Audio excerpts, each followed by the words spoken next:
Best hair day for the win.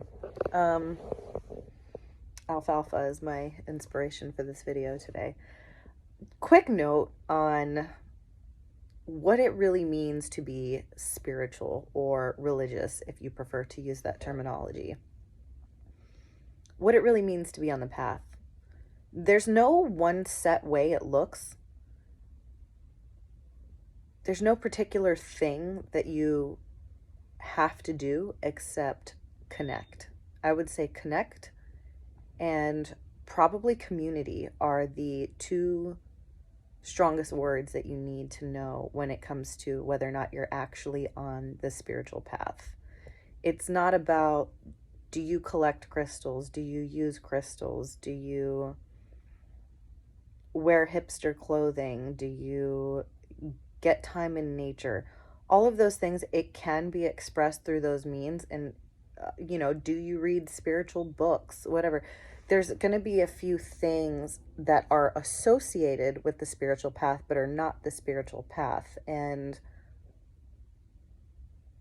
when they say that claiming that you're woke or claiming that you're spiritual is another illusion that you have to wake up from, what that means is it's an ego or an identity that you attach to in order to portray something to yourself or to the public. But what being spiritual means is that you are being spirit more than you are being man, that your manhood, that your body, that your human body is being led by your spirit. So when you say you are spiritual, what that means is you are embodying your spirit by means of connecting with what your spirit came from. And again, that looks different for everybody, and the way that that is actualized into the world looks different for everybody. But there's this very big trap with what we call spiritual ego relating to the information you have or the action that you portray about spirituality. Does that align with what you are actually connecting to? What spiritual ego is the absence of connection to anything divine or absence of real authentic connection to those around you and to yourself, but portraying as if you are wise and all-knowing. And there are degrees of that, again, that are present when you're on the spiritual path, because you do become wiser, you do come to know new things. But it is the difference between the mind and the heart. I personally have come to the conclusion that when you are truly spiritual, there is almost a second awakening or a reawakening of your heart and your feelings as opposed to information. And I think information is great to lead you to that point. Information is great so you have things to put into practice, so you have a consistent regimen if that's something you want in your life, so you have a particular outlet in which you can express your spirituality. But what it is this very unseen, felt thing, because ultimately it's about connecting to the point of singularity and then connecting to everything that was created from it. So connection and community is about what is felt, and love is a feeling. When we say that love is the greatest force, or that God is love, that implies more of the emotionality and the unseen, so ultimately spirituality is not something that can be seen, or is not something that is directly tangible. I talk about this concept in the clairs and spiritual gifts video that I put up, and why those are activated through emotion rather than a particular action or a particular amount of information that because ultimately, and even Joe Dispenza has talked about this in some of his scientific research, ultimately the heart has a much larger electromagnetic field that attracts more things and is scientifically proven at this point to be more powerful than the brain. And why is that? Because the brain is essentially your backup generator. It's not the main generator of magnetic or electrical impulse to the body, according to his research, amongst others. If you're interested in that, I might find, again, I love sharing information so people can be knowledgeable, so they can trickle down to the feeling side.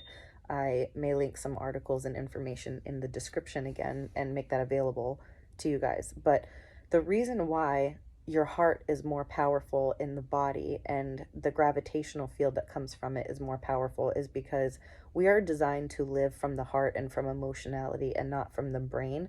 But the brain is there, or I should say the head brain versus the heart brain, because a lot of research, again, I'll make in videos, talk about the fact that your heart is actually the ascending leader as opposed to descending information, and that your heart actually functions like a brain.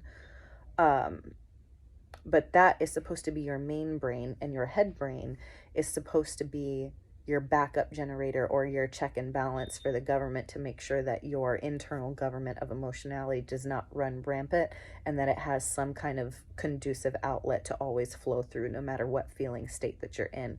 But the main navigation and the main compass of the human is supposed to be what they feel within the world. And what happens many times when we start the spiritual path, or when we meet lower vibrational states on the spiritual path, the mind starts to kick in when the heart is weaker. And when the heart is weaker, we fall into those lower vibrational states and we retract in. So the energy pouring out from the heart or that electromagnetic field becomes minimized.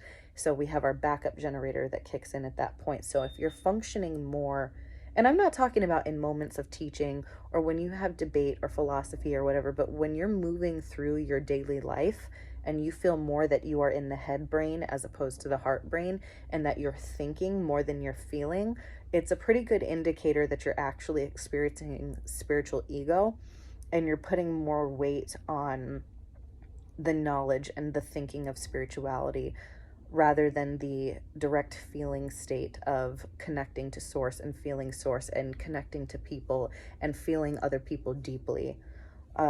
Everything is always meant to be a balance, but if you find yourself falling into the trap that you are spiritual because you know spiritual things, you might actually be at the beginning of a journey and still melting into connecting back to the world and connecting into your spirit and flowing through that, because your spirit or your aura actually grows larger, and again your electromagnetic field grows larger when you're in those higher vibrational states. And when you look at that vibrational chart, it goes from negative feeling states to neutrality, and the middle conductor in neutrality for the middle vibrations, not the high vibrations, come from the mind, because they are things like acceptance and reason and pride and all of that, and those are things that are more thought than felt, especially with the fact that reasoning is the threshold barrier that gets you into the higher vibrational states.